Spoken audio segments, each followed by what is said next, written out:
Yes, Asita, good to go. Okay, thanks, David. Okay, good afternoon, everyone. Good morning from where you're joining. Thanks, Taurit, for that introduction. So today I'm going to start off, and thank you very much for providing with me the opportunity to start this. Especially, I'm going to look at not just learn, but also a regional overview of the transmission networks of NRENs belonging to in the region. The regional overview, I'm going to just give you a brief glimpse of the NNA study that we did along with the BD-REN last year, which gives a good picture of the entire region and their transmission networks. So this survey we did with 17 beneficiaries, of whom 14 completed that, and 2 declined to participate, and 1 did not. And also we did the interviews and other surveys for these details. So I'm not going to go through all these details. I'm going to just look at what is relevant for us today when we are looking at the transmission network.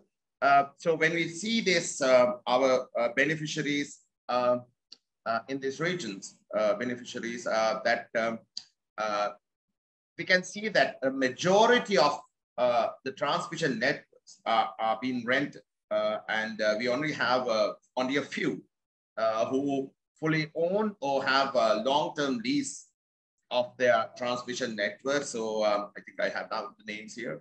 The fully owned, the BD-REN and RUP-REN have their fully owned transmission networks, whereas PERN has their long-term lease. And we can see that, about for 7 members, they have rented it. And for others, actually, it's not even relevant because we see that their networks are actually only limited to research network and not giving other network facility. Similarly, if you look, we have a similar pattern in the 5 backbone fibers as well. So only 2 are fully on, and 2 more are in long-term lease. Again, about a 6 or majority are renting their backbone fiber. So we see that there's a lot more to be done, a lot to be done in the region to go to the next level, next generation. And in the system operation also, we see a similar picture where only 1 completely handling it by themselves, while a majority have fully outsourced their transmission network operations, and also some handling, doing hybrid, basically partially self and partially outsourced. So this is the current status of the entire region. Looking at the LEARN also, while being one of the oldest NRENs in the region and being very stable up to now, we are still, LEARN still handles only our network. We are providing the transmission network facilities for our member institutions is completely done through through the telcos, both Sri Lanka Telecom and Dialog. So we just handle our basic network connecting to the Asia TAIN network, NKN, and also SingaREN, Google, and the Sri Lankan Internet Exchange. Apart from that, everything else is, of course, we are doing through the providers. So we want to go to, as Taurit said, we have a vision to go to the next generation, to have our own thing. Actually, we are looking at multiple things. We have a bigger vision to go to, especially given the current situation with COVID and all that, and change in the landscape of education and research. We are trying to provide this what we call equity on justice for everybody. So ensure that everybody has equal access to information, where we can provide more and more services to ensure this the education and research can be carried out at a higher level. And to provide more, we are looking at deploying our own fiber network backbone, as well as transmission network, all these things to provide equal and better quality access, and also reimagine our role in the research network, which I actually, to borrow from Jean mantra a few years ago, where we looking at connect, communicate, and collaborate to do a lot of research to provide opportunities for the Sri Lankan education and research community. So we are looking at this, and the biggest obstacle at the moment is to having our own network where we can bring down the cost, as well as providing a better service everywhere, rather than relying on the telcos. So looking at the opportunity and the challenges in the Sri Lankan context, our opportunities, when you look at the learn opportunity, we are a very small country, like, it's just 65K square kilometers, 1/50th of India. So it's relatively easy and to connect this, and we have very accessible terrain. It's not geographically very difficult places to access, and also most of the institutes are concentrated on few locations. In addition to that, we also have an extensive backbone network from the telecom providers, where they have the dark fibers and all. So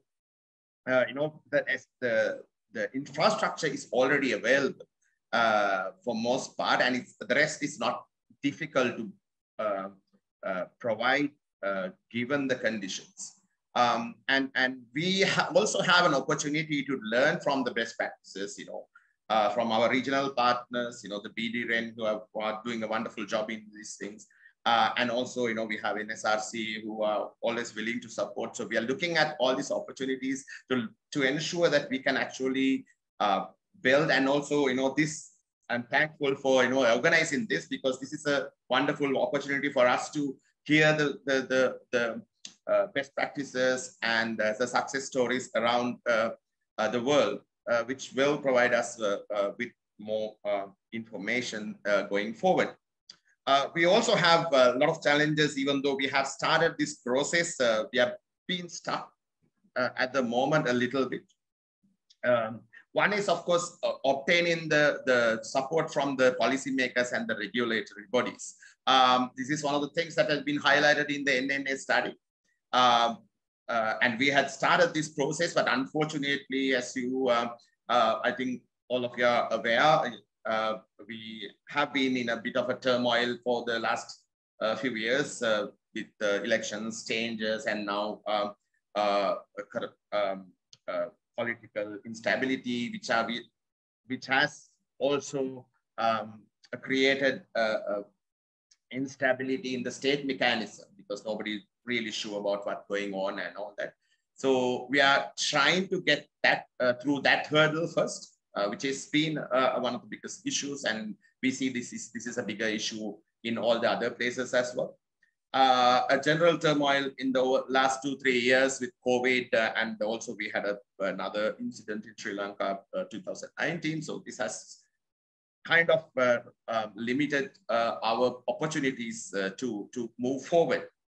And also our current economic crisis, which is affecting badly. So we have been working on obtaining outside funding, looking at the World Bank, ADB, and other sources, because this is a huge undertaking. So we need to provide the necessary funding for that.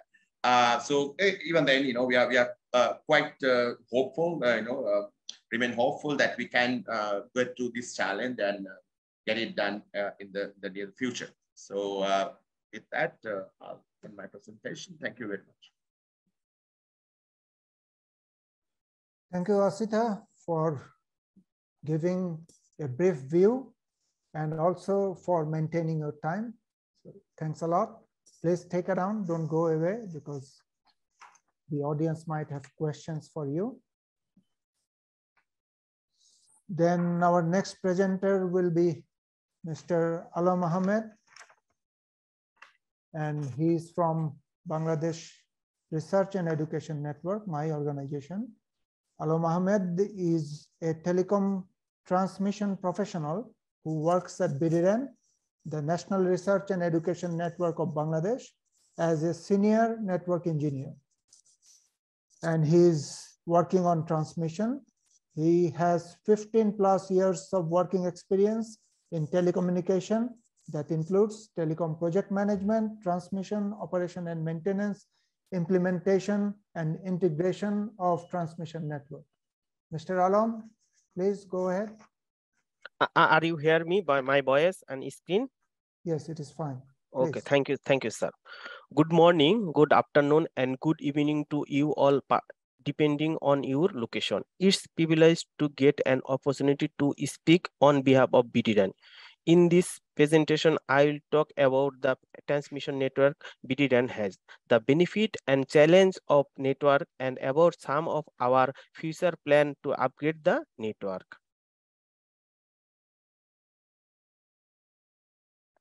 Let me start with a few words about BDREN. BDREN started its journey in 2009 under a government project. In 2011, we took a countrywide 3,200 kilometer OPGW cable from Power Grid Company of Bangladesh as a long-term lease. In 2012, we established connectivity to 10 and complete the pilot project in that year with only 6 universities. Later on, 2015, we laid 226 kilometers of our own optical fiber to establish last mile connectivity up to 34 universities across the country. Under the transmission network, we installed 27 Dwtm nodes. Again, in 2008, we laid 165 kilometers of our own fiber and installed additional 8 nodes to connect few private universities, 12 medical colleges, and 10 research institutes. We are constantly planning to extend this network to enhance our reach. Flexibility ensures full redundancy of network and the end-to-end service creation. High quality of service ensures little and insignificant delay in the transport network.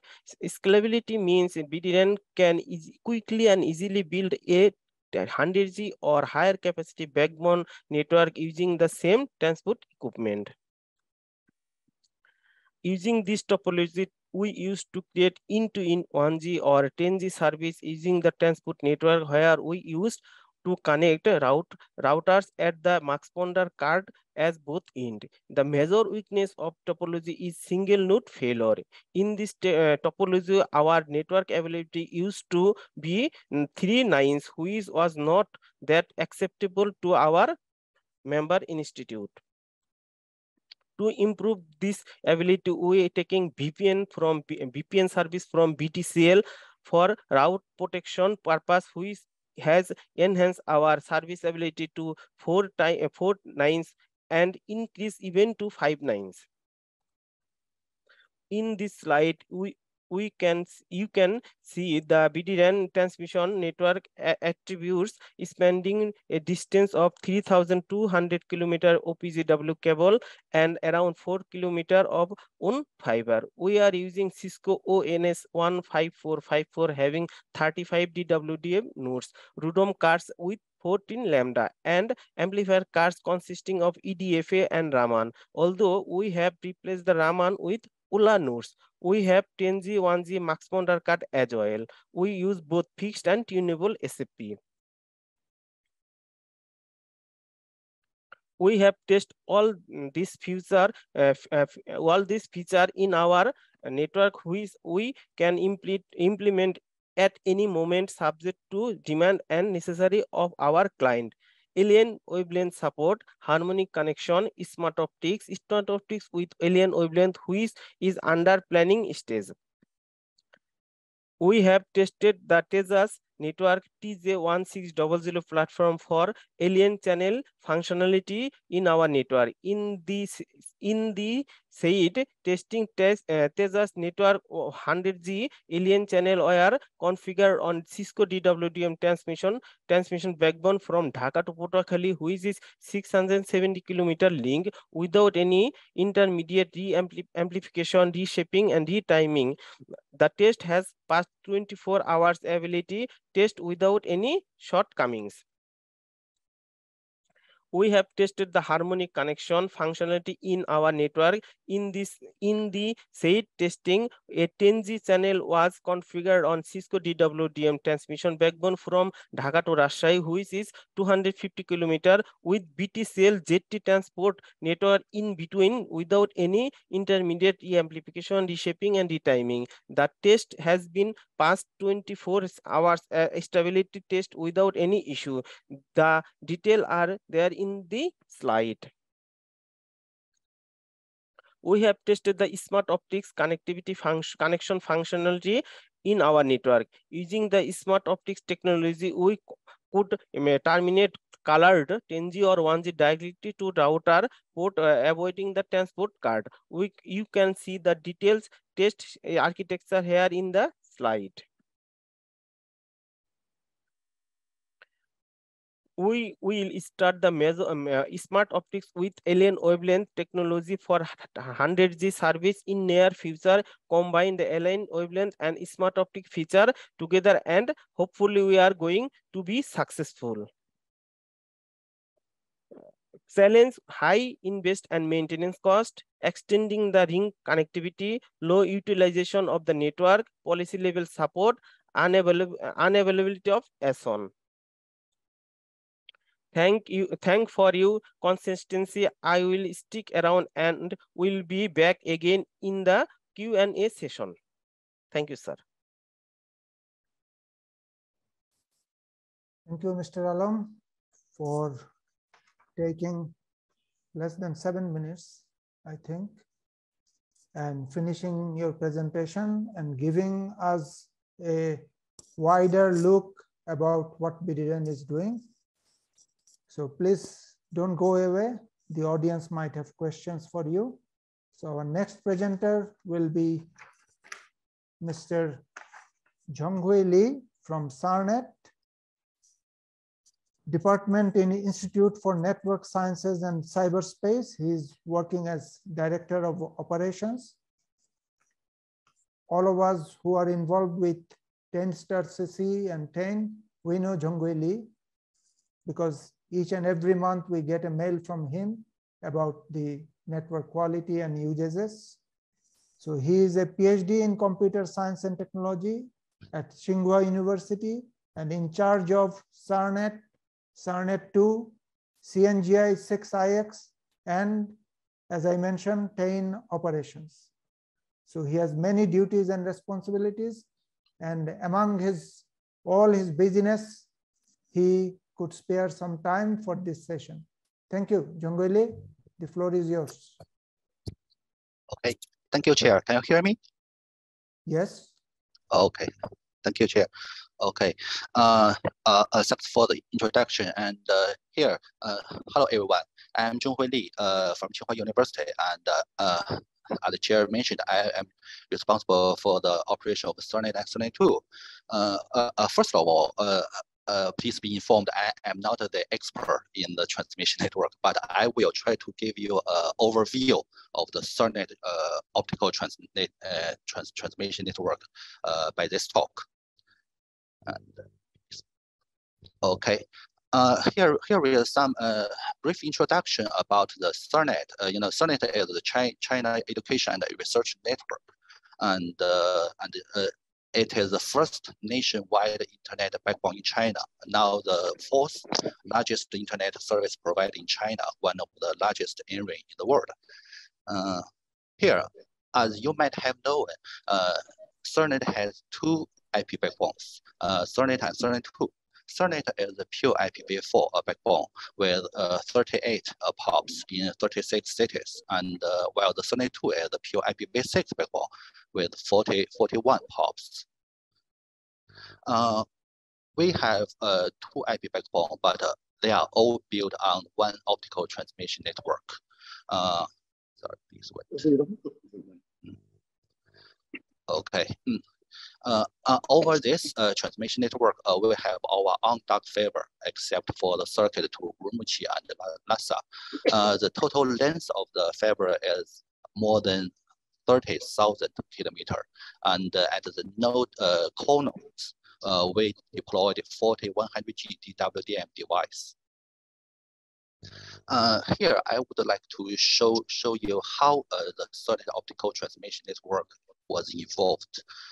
There were three major phases of the upgrade for Cernet optical transmission network, which can be also taken as the milestone. The first phase is from 1999 to 2002. You can see here, during this upgrade, our fiber has extended to 18 provinces in China, and the total length of the fiber is about 14,000 kilometers. And we also complete the 2.5G upgrade for the transmission backbone. The second phase is from 2005 to 2006, during which the province covered by the transmission networks is increased to 23, and the total length of the fiber was increased to more than 16,000 kilometers. And also during this upgrade, we finished the 10G upgrade of the transmission network. And then at the end of the phase 3, from 2010 to 2013, the total fiber, the total length of the fiber is increased to 21,700 kilometers, and which is extended to the 29 provinces in China, and the backbone of the optical transmission network was upgraded to 100G. As far as I know, at the start of the Cernet optical transmission network implementation, we chose the international brand like Lucent as the transmission equipment vendor. But now, thanks to the rapid growth and development of the the local vendor like Huawei and ZTE in the last 2 decades, now all the transmission equipment in Cernet transmission networks are provided by local vendor.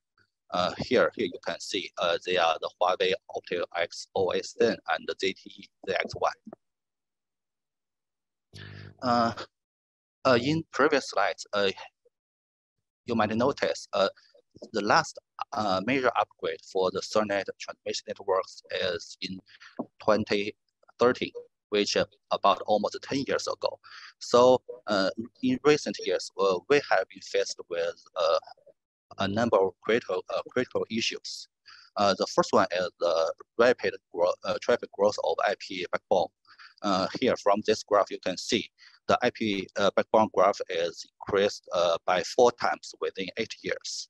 And based on such growth trend, we think 20G backbone link are needed in 5 years, and the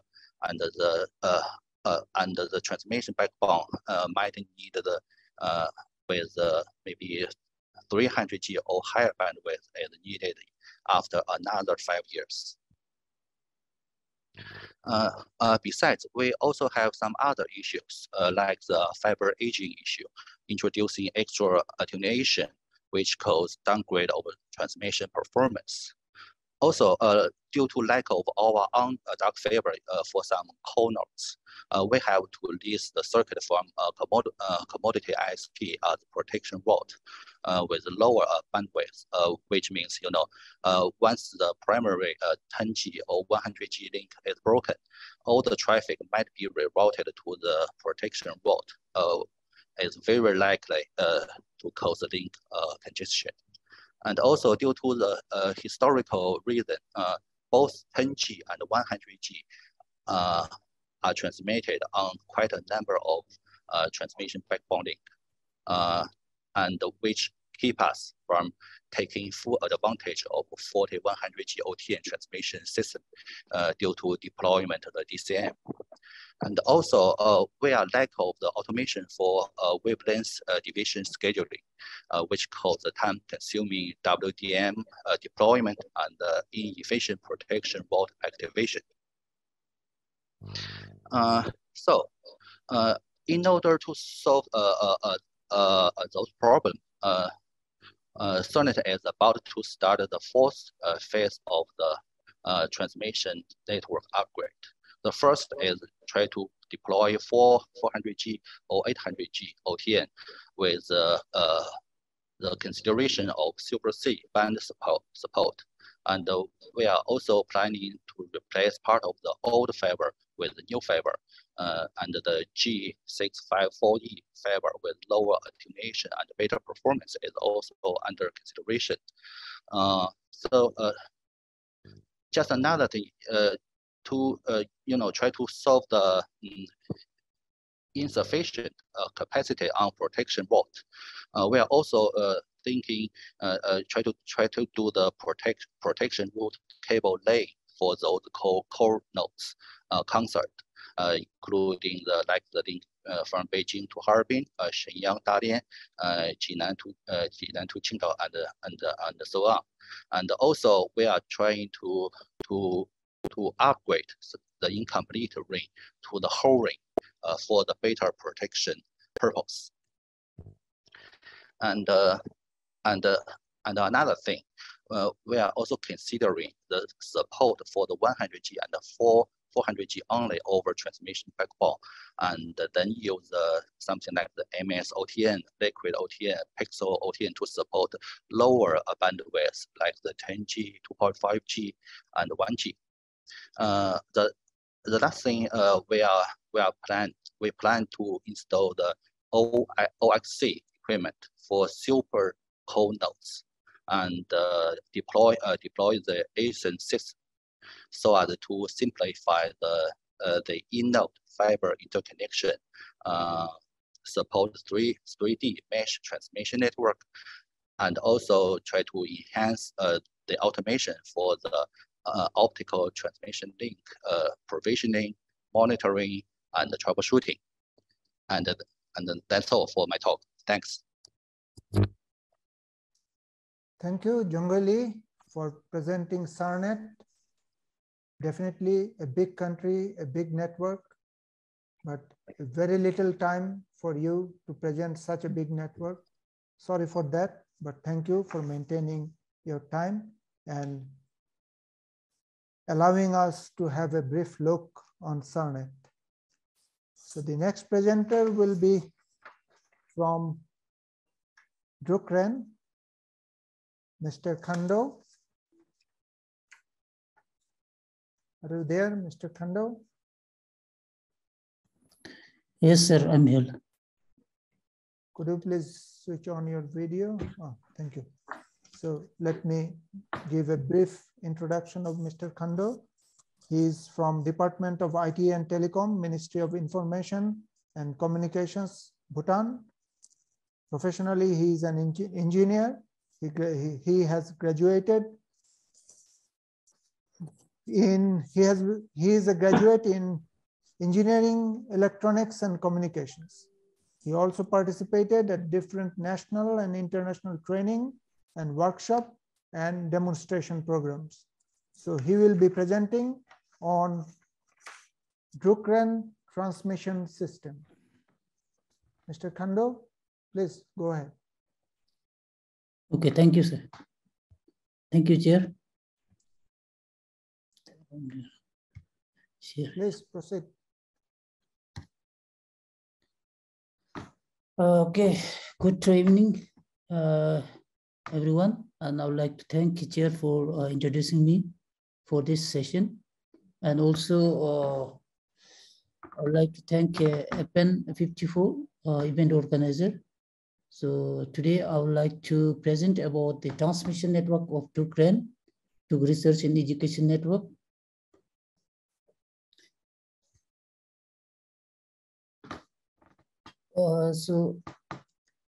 This is the outline of my presentation.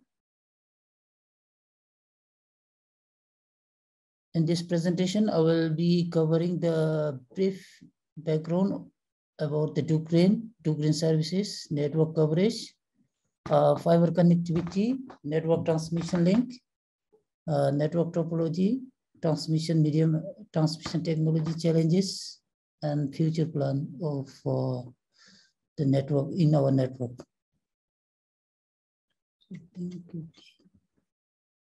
Next is a background. So, Dwtm initially started as a national project in 2014, and it was funded by Asian Development Bank, and also with the technical assistance from NSRC. So, DITT MYC has established 10 gig high capacity network link in 10 districts with 11 points of presence. DITT has started connecting the colleges under the Royal University of Bhutan, and later DITT connected hospitals. Initially, we have 26 institutes connected to the Dwtm. So Dwtm has become operational in 2018, and it's operated managed by DITT MYC. And DITT also represents Dwtm as a member of Asia Connect project, supported by European Union to connect end-to-end in the Asia Pacific. So what service does Dwtm provide to our members? So firstly, we provide the intranet services for our Dwtm members to access the domestic content. Mr. Khando, could you please move to slideshow mode? Slideshow, okay. Slideshow, okay. Yeah, play from current slide. This is okay. Okay, sir. Are you able to see? Not this one. Just go back. Right. Use slideshow mode over there. Play from current slide. You can put Current slide. the second icon from the left. This one. Okay. Yes, please. Thank you. Okay, these are the services we provided to our members. So we have intranet services, 100 Mbps and 1 gig packages.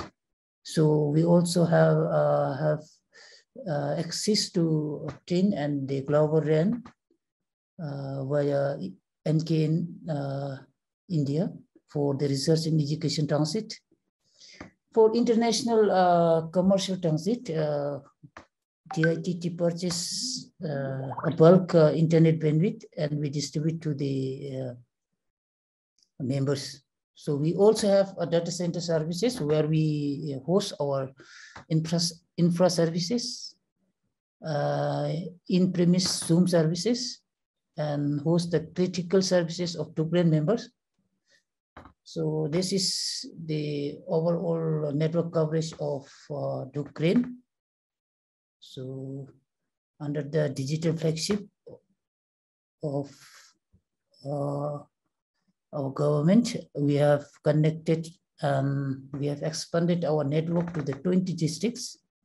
Now we have 52 institutes and 186 schools connected to the Dwtm. And also we have increased point of presence to 22 from 11. So this is the overall connectivity, fiber connectivity of the Bhutan. So where our layer 1 transmission link, we built the layer 1 transmission link on this fiber. So going with the next slides, I have here we have the network transmission link. This is the overall transmission link of Dwtm. So this here we divide this area into the 3 regions. This one is the first region 1. This is western region. This is central region, and this is eastern region. So in transmission network in Ukraine, we deployed Dwtm technology transmission network.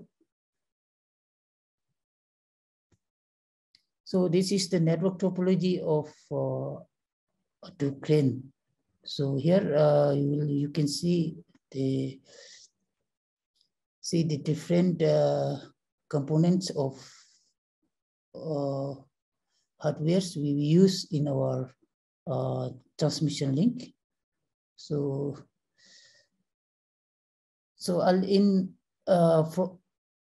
in the beginning we use CWTM technology for the backbone, and with increase of our Ukraine member, we have migrated to the DWDM technology, and now we are using DWDM technology in backbone and CWDM in the access network.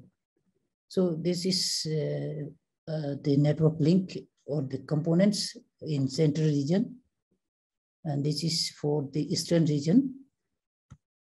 So as I have explained earlier, so we built our transmission link using the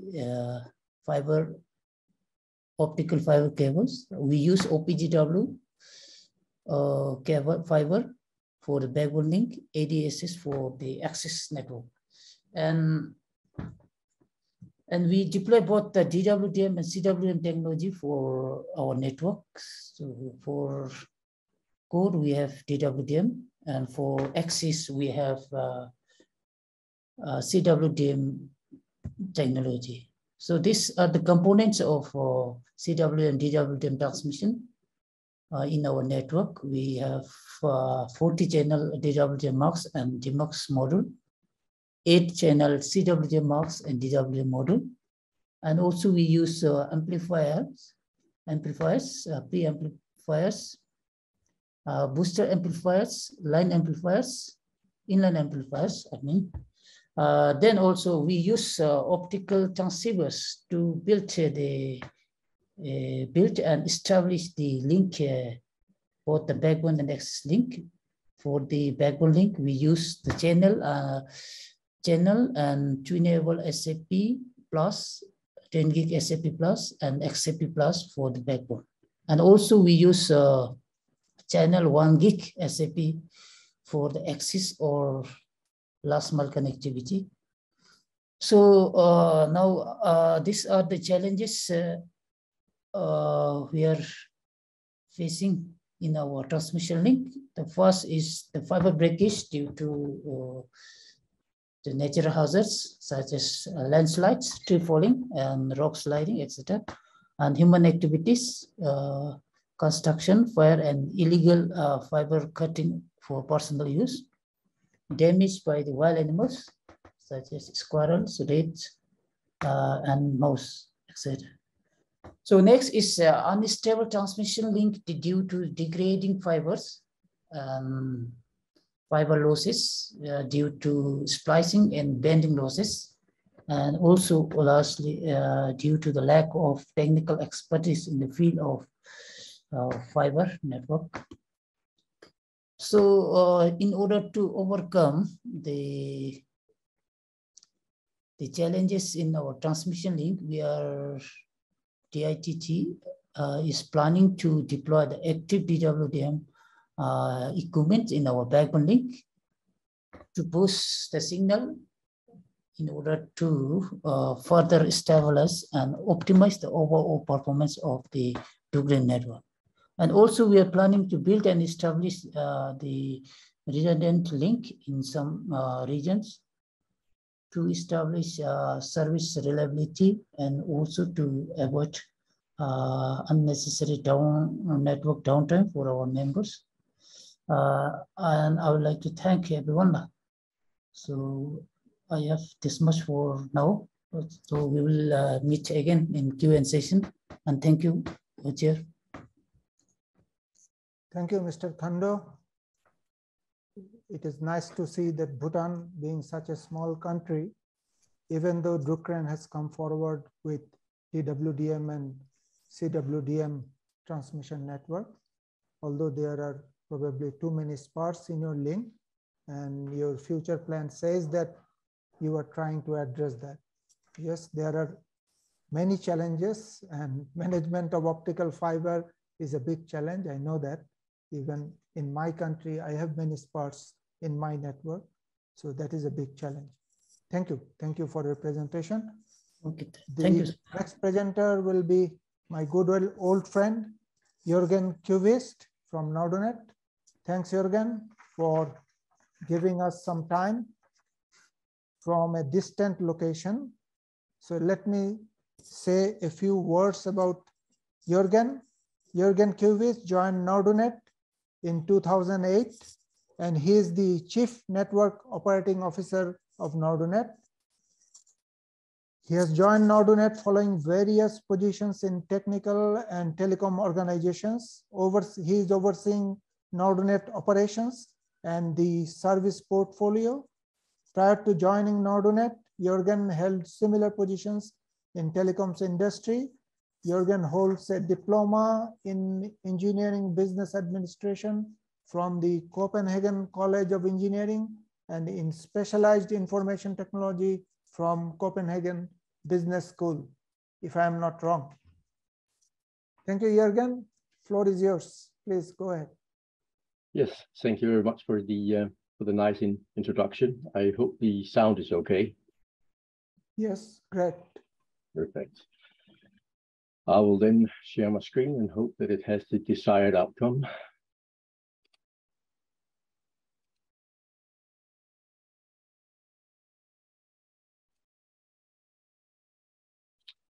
So do you now see the presenter mode, or do you see the actual presentation?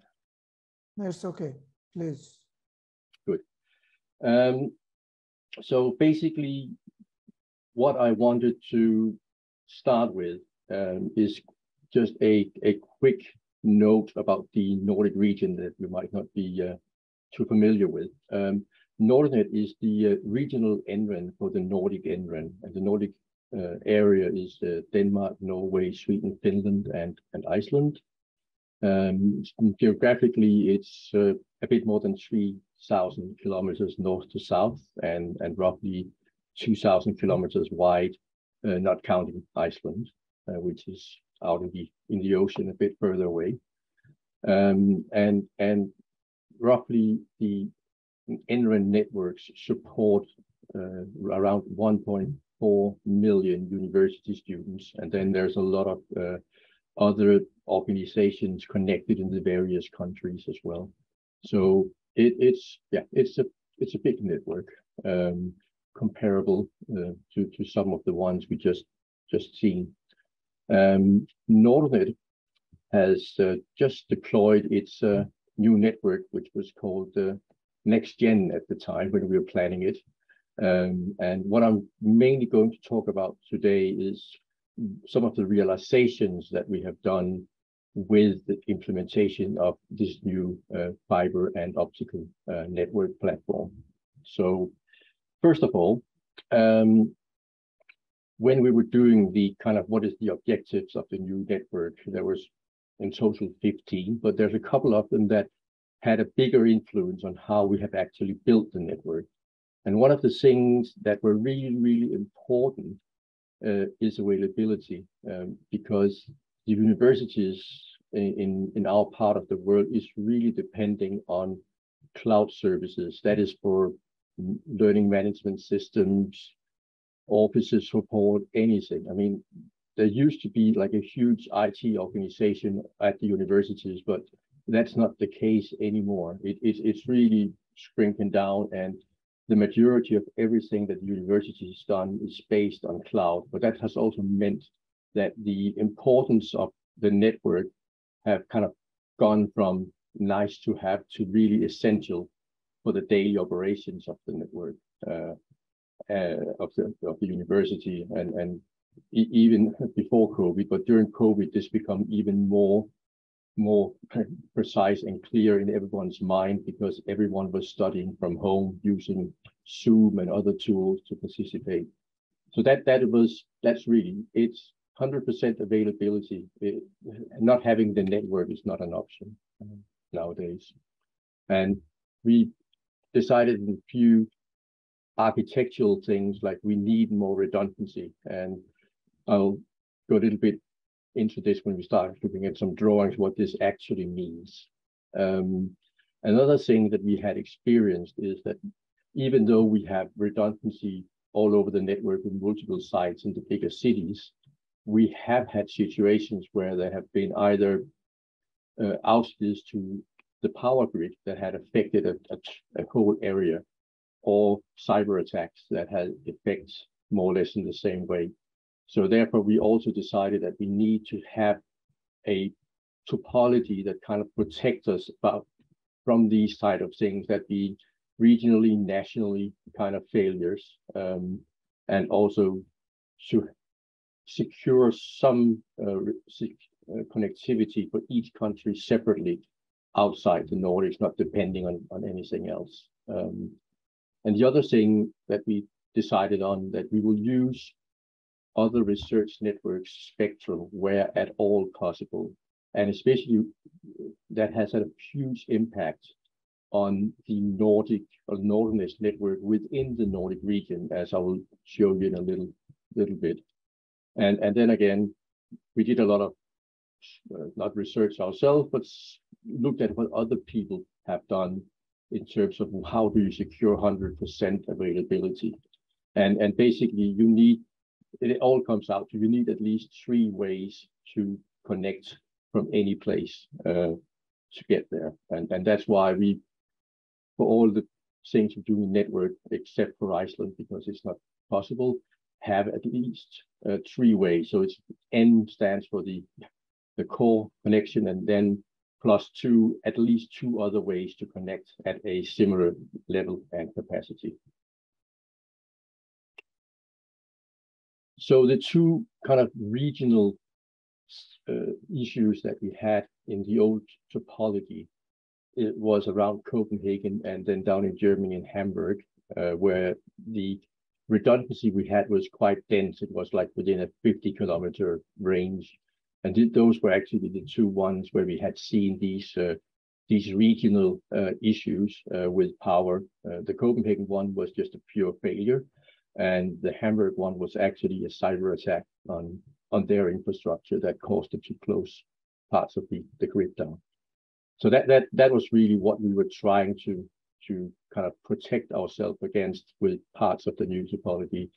Also, if you look up way north from Oslo, Stockholm, and Helsinki, the connectivity there was quite scarce, and there had been issues where, especially in Norway, where their network had been cut and segmented, so one part of the network could not reach the other parts of the network. So that's another thing that we are trying to kind of resolve at the same time with a new network architecture. So I think that's kind of the key points that we were going to solve. As I said, there was like 15 objectives, but I think these are the key ones that is worth considering about if the dependency on the network is as big as it is in Nordic area for the universities. So the actual architecture that we ended up with, I know it's a messy slide, I'm sorry about that, but I tried to get as much connectivity as I could into one slide.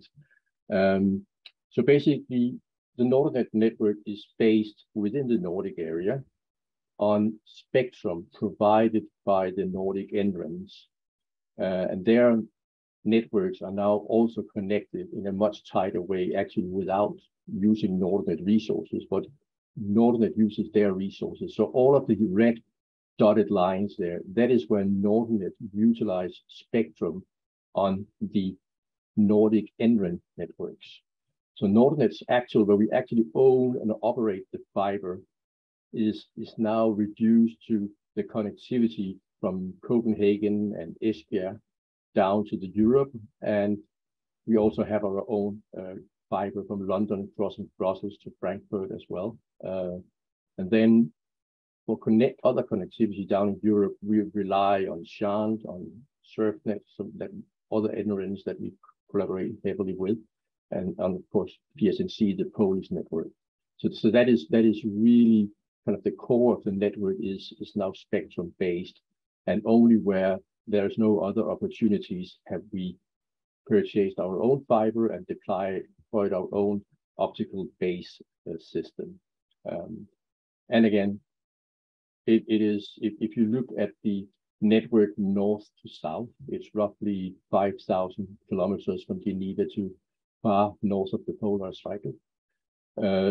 So that it is an extended network, and if you include all of the NREN network fibers that is not presented on this map, it is a roughly 25,000 kilometers of network that the Nordic NRENs operate themselves and have put optical equipment on. So it's quite an extensive network. But as you can see, Nordnet's role in actually operating the fiber and the base network has been reduced to a very few fiber stretches. Even though there are a couple of thousands of kilometers, it's still reduced quite a lot from what it used to be.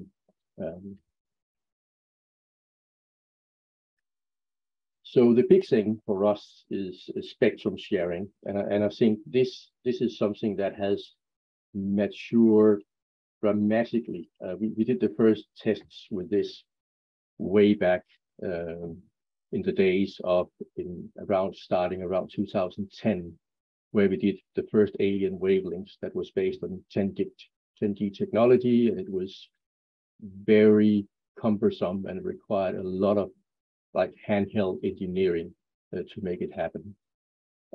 With the newer technologies that we see today, there's a lot of things that has become a lot easier, and this is really we have moved to all uncompensated fibers, and the coherent modulation that we see on all of the like newer technology line systems has also made this very, very much easier from an engineering point of view to do these kind of things.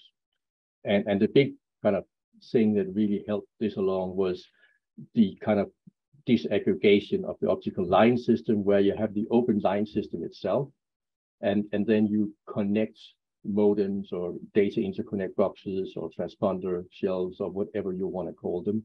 But the thing is really, it's the disaggregation that has helped things, because the design with the channel multiplexers and various things has made this kind of initially kind of alien wavelengths or alien transponders a lot easier.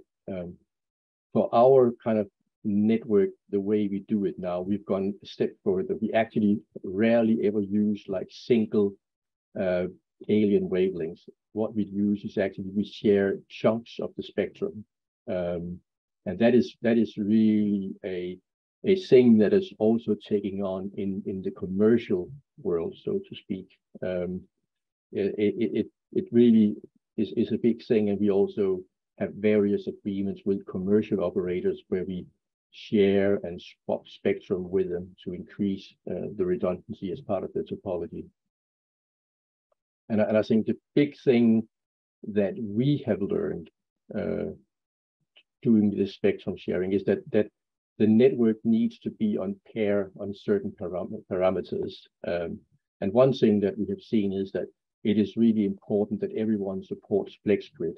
And it simply has to do with that if you want to just add in some of the newer transponders or DCI boxes or these type of things, there's no given thing that they all use the 50 gigahertz spectrum, but a lot of the ones 200 gigahertz, 200, like 87.5, for instance, to getting 200 gigabits of transmission is very common, and that kind of requires that you have FlexGrid in place.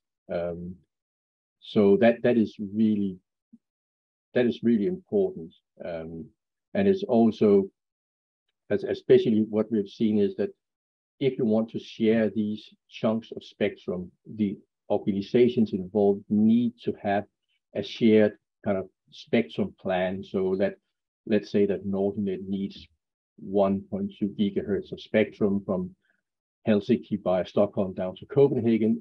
All of the organizations involved there need to agree on how to do the frequency allocation, because that is really, really needed.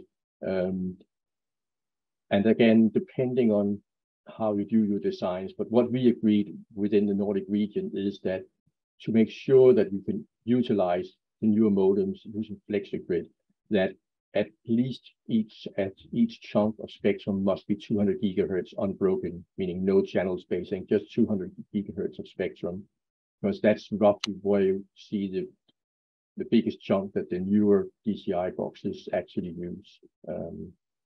So all of this is in production now, and I think it's interesting because Nordnet has its own like Sienna system, and we use Sienna and Infinera transponders, but we actually use this across the NREN networks, and those networks are based on APAN, Nokia, and Infinera, and I won't say it's completely seamless, but it's a lot easier, and it's really, really stable. I think the only things where we have seen is that some troubleshooting, if it's not like a straightforward fiber log cut, but it's actually degradation of performance, that when we have these spectrum that spans multiple network domains, troubleshooting can be a little bit more cumbersome.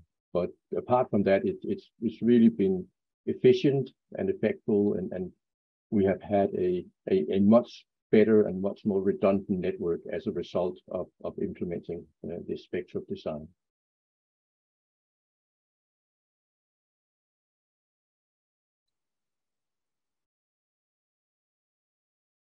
Thanks, Jürgen, for presenting Nordnet. You are the only speaker from Regional Research and Education Network, and such a strong and robust network. It was interesting. And also the thing that you are using two vendors, Sienna and Infinera, but you have to take support or give support to many other vendors like Adva, Nokia, and Infinera, because of the geography and the variation of customers you are supporting. So nice to know that the alien wavelength support is very important for your network. Thank you, Jürgen. Please be there. Audience might have questions. Sorry to take a little bit more of your time. And our next presenter will be from Creonet, Mr. Chenjin Park. He is the director of Creonet, and he's working as senior engineer in Creonet. Sorry, probably he's the senior engineer of Creonet. And Chenjin Park received the master's degree in computer engineering from Sungkyun Kwan University in 2010. From 2012 to 2015, he has been an officer in Korea Military Academy, Seoul, Korea. And since 2015, he has been an engineer in Korea Institute of Science and Technology Information, KISTI, which is in Daejeon, Korea. His research area includes network management, security, measurement, and machine learning. Mr. Chenjin, could you please proceed?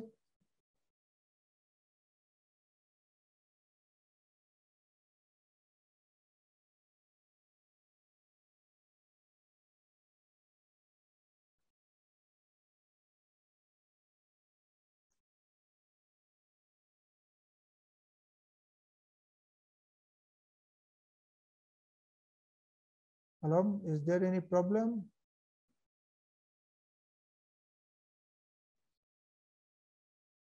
I cannot find any problem. We are not getting his presentation. Oh, I'm sorry. There was just some problem with Zoom. Okay, please, So please. I will share Please go ahead. presentation. Sure. 유튜브가 아니라 끊어졌어요 중간에.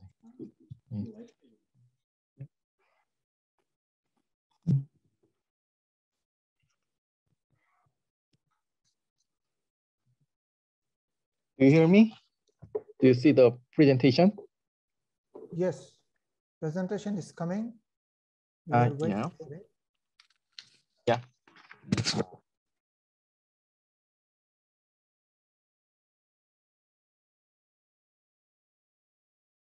Nice, and having a chance to introduce ClearNet optical network.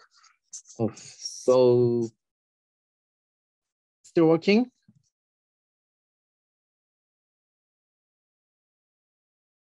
You can't see your presentation and again stuck. Yeah.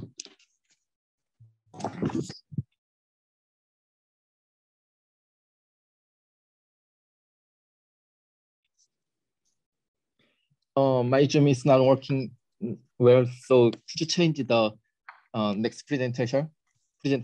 Okay, okay. Okay, so since Mr. Chanjin is not getting the Zoom correctly or properly, let us move to the next presenter, Professor Arsalan Ahmed. He is from National University of Science and Technology, Islamabad. Mr. Arsalan, are you there?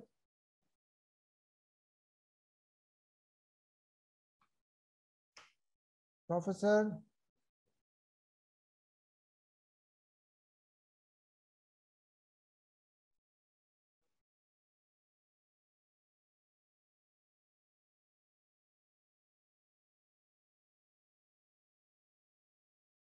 I can see him.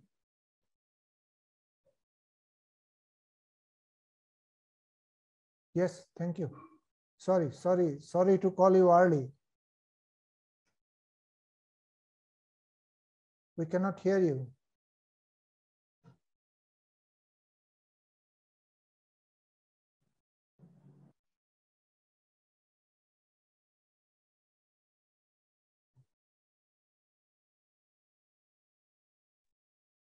How about now?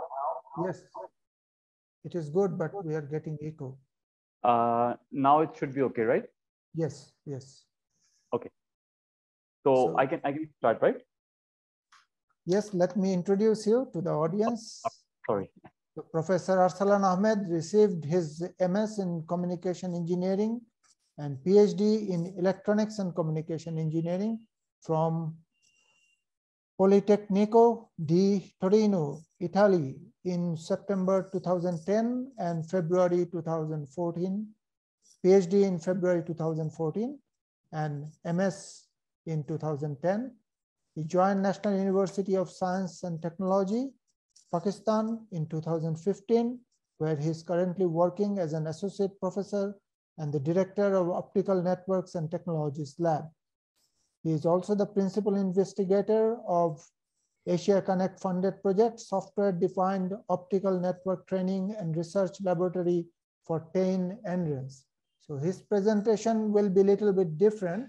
It's more on management of optical network, right, Arsalan? Yeah, that is correct. It's like planning and management. So you know.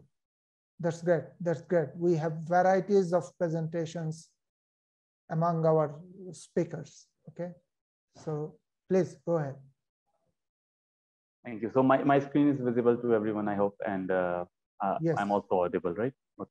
You are good to go. Yes. Thank you. So thanks a lot for the nice introduction and a kind introduction, and good afternoon and hello to everyone.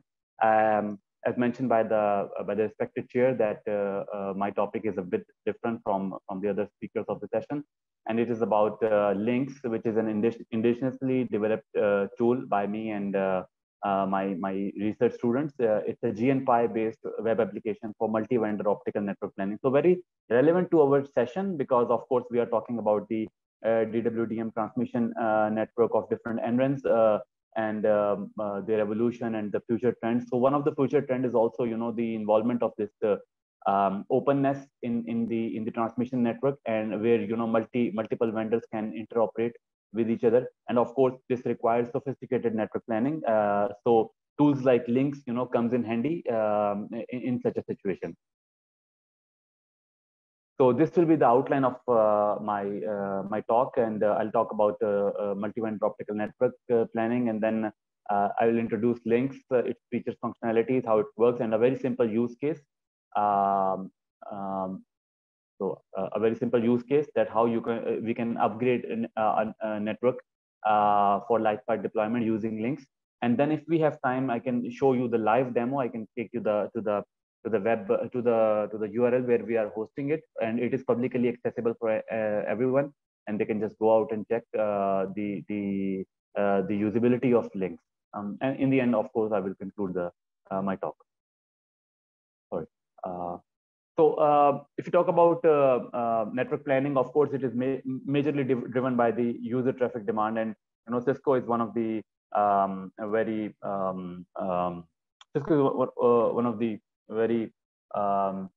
credible, network vendor in terms of predicting this traffic demand. And you can say that, the Cisco Visual Networking Index predicts that the global annual compound annual growth rate of network traffic is already in exabytes per month, and it's increasing day by day. And so of course it brings on challenges for operators, including NRENs, like increasing bit per fiber and decreasing the cost. So, and optical networks are also becoming disaggregated and open in different network elements. For example, the line system, they stay there for 20-25 years, but on the other hand, the transponder technology, it get renewed every 3 to 5 years. So it is important that the disaggregation should be there, and you can have a different multiple vendors who can coexist in the network. One transponders coming from one and the line system coming from the other one. So planning tools becomes very important for such a disaggregated and multi-vendor optical network environment. So we present Links, which is a GNPy based web application. Links is publicly accessible at this URL right here. If we have a couple of minutes, I'll show you the interface. And it is built on top of GNPy, which is the Gaussian noise Python library. It is built by the Telecom Infra project, which is led by Facebook, and it's a huge consortium. I guess most of you must have heard about the TIP project. So if we talk about the features and functionalities of Links as a planning tool, it has custom topology design. I can't go into the detail because of the limitation of time, but we can just touch upon each and every one. So custom topology design, you can with the help of a graphical user interface, you can draw your own topology, your own network topology from scratch. It has adjacency and traffic matrices. You can define the dynamic traffic demands, and you can play around with your physical topology. It has a multi-vendor support, of course, thanks to the network abstraction provided by the Facebook GNPy library. It has fault-tolerant routing, so the famous 1+1 protection. The auto design feature, build a fully customized network abstraction supported by the GNPy. And then you have the RSA, the routing and spectrum allocation, which draw the optimal solution for network element configuration and assign all the light paths. And if there are some light paths being blocked, then of course they are also highlighted in the GUI.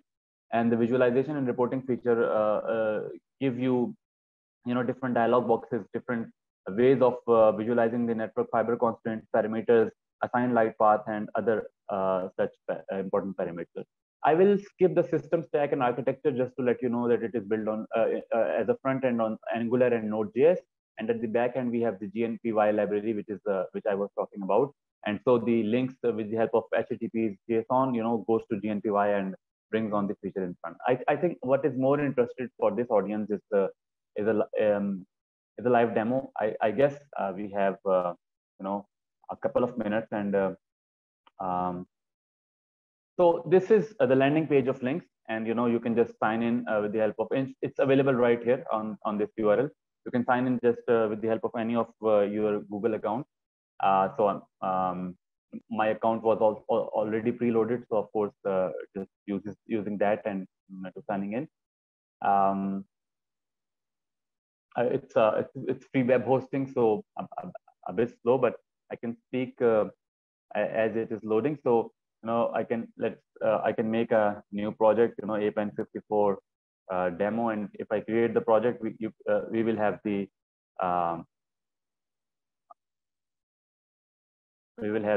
I guess I have used the name in the morning. We will have the landing screen right in front. And why I wanted to show this, because all the NRENs can use links to just play around with build their custom topology, and they can just play around with the functionalities of the tool.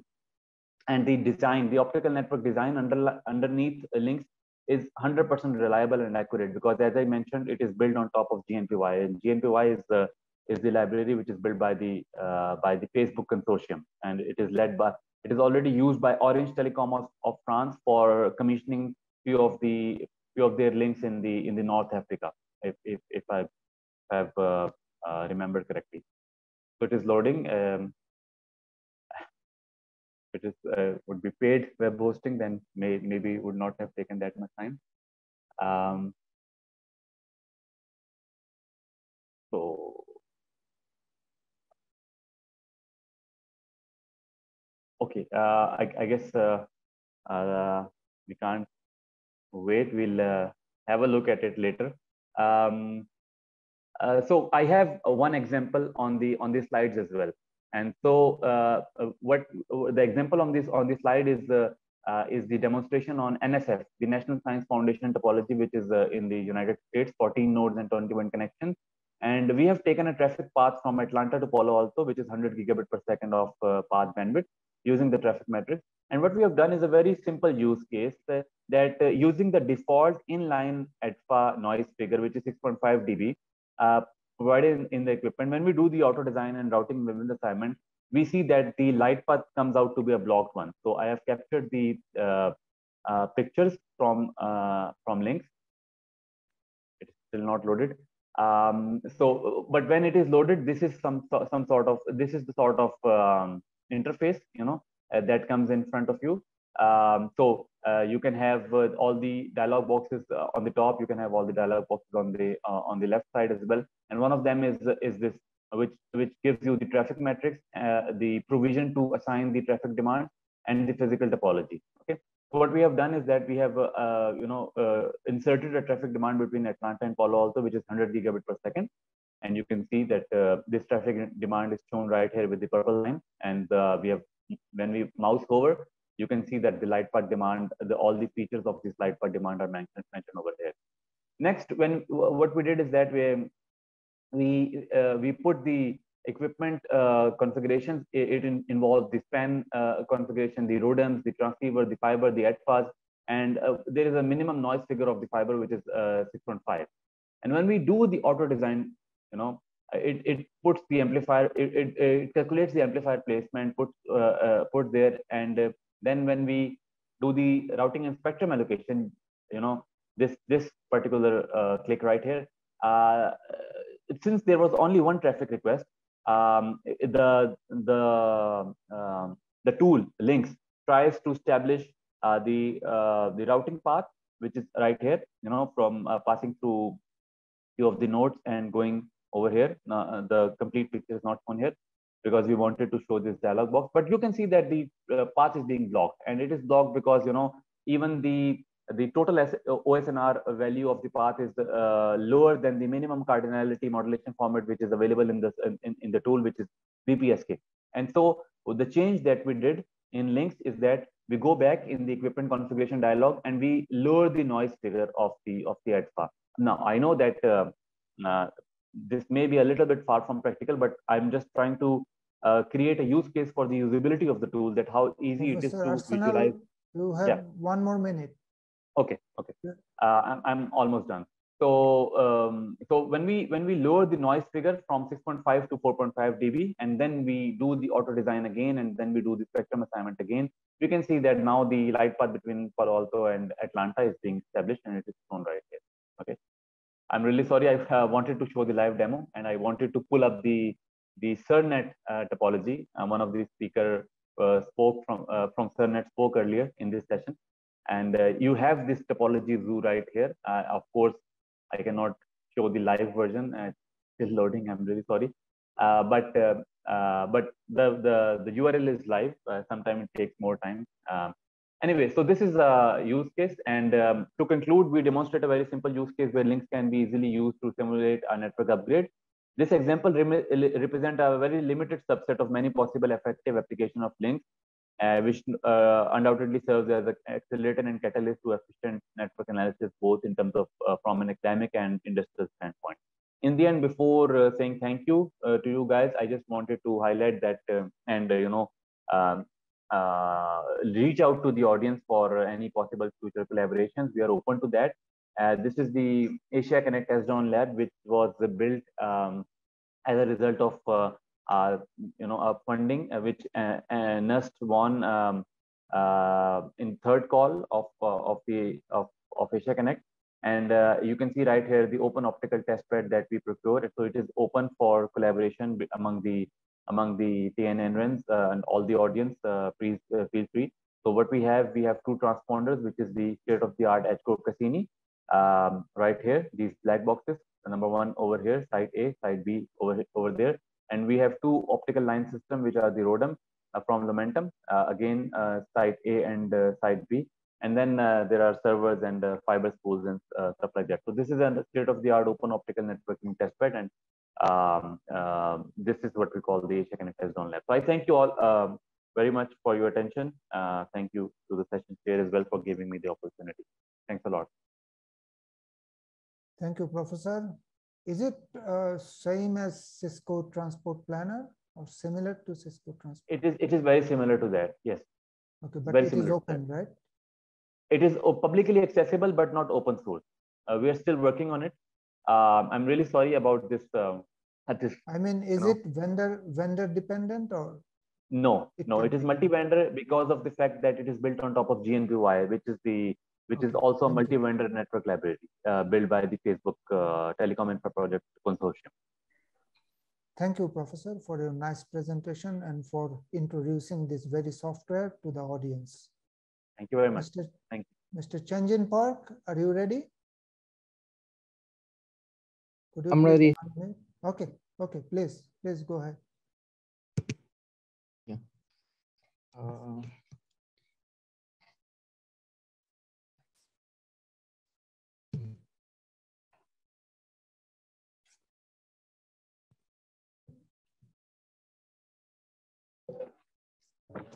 Hi everyone, I'm Chanjin Park from CREONET. I'm really happy to meet you guys and having a chance to introduce CREONET optical networks.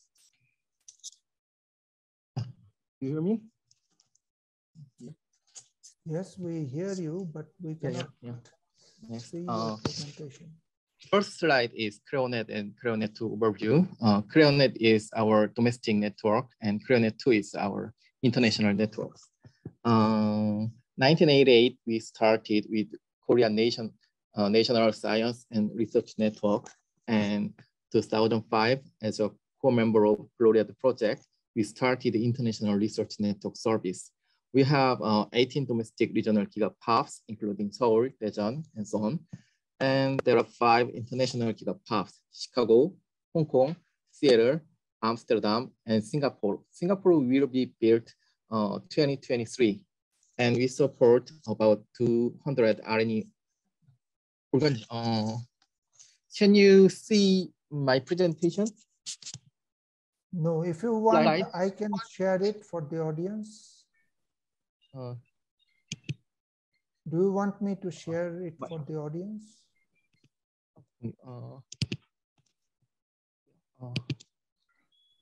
Yeah. And my colleague Musun just said my presentation don't shared. He cannot see. So do you see my presentation? It's not visible. No, your presentation is not visible. You cannot. Anybody else can share it for you. I will send my I will send my presentation to Usung.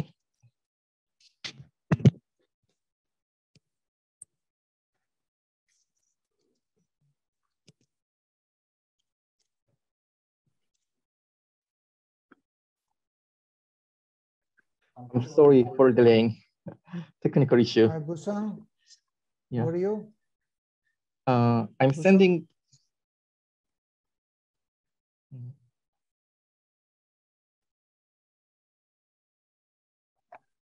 Hi, this is Busun. Yes, just using my desktop, he can to present. So just wait yes. A couple of seconds. Yes, no problem. Yeah. We will wait. Sorry for that.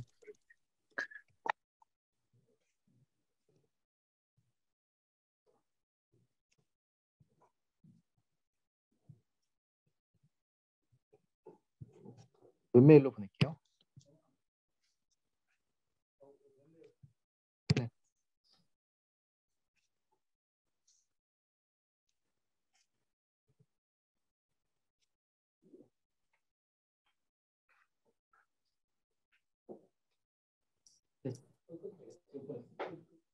So by the time the presentation is ready, if anyone can ask any question, if anyone have any questions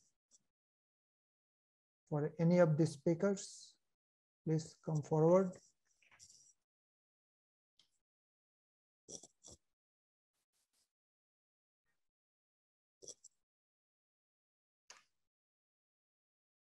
So if nobody has it, then I have some questions for the speakers. Okay, it has become visible.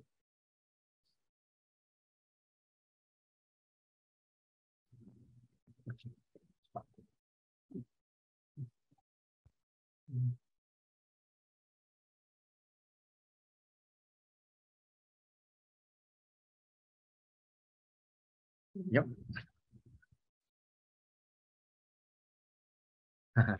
Now, can you see my presentation? Yeah, nice and clear. Please proceed. Proceed, please.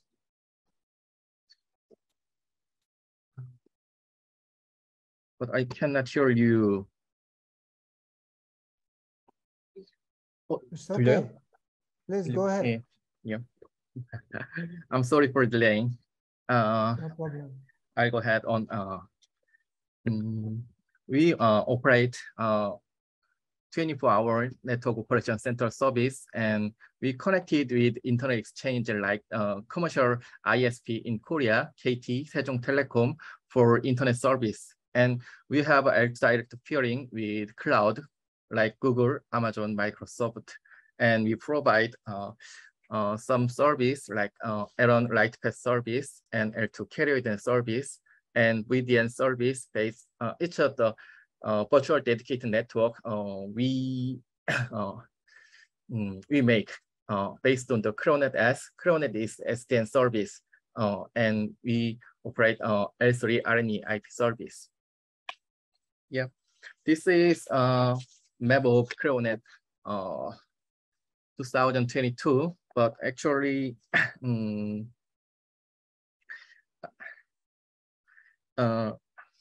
sorry. Actually, our implementation of this new backbone will be complete in 2023, but it's not enough time to introduce our previous backbone and new backbone, so I will focus on the new backbone. After that, our each domestic POP has over 200 gigabit connection, and our each international POPs has 100 gigabit connection. This is a routing map over optical networks. Yeah. First, look at the topology. We have 5 links. There are Gyeonggi Ring, and Gangwon Ring, and Jeolla Ring, and Gyeongsang Ring, and Seoul Daejeon Ring. Its name means the location in Korea, and our cable length is almost 4,000 kilometers long, and each ring has 1.2 terabit bandwidth with a couple of 600 gigabit lambda. It's important in and look at the physical path between the Seoul POP and the Daejeon POP, there are some KT POPs. In the KT POP, there are dedicated devices for ClearNet. And KT is a commercial ISP contract with ClearNet. And we use the redundant optical path for higher availability. And look at the logical path. Each domestic POP has two types of device. Our network uses 22 Sienna ROADM. It's AF 6500 and 30 Sienna PTNs. It is Sienna 5164. There are some features in these tables.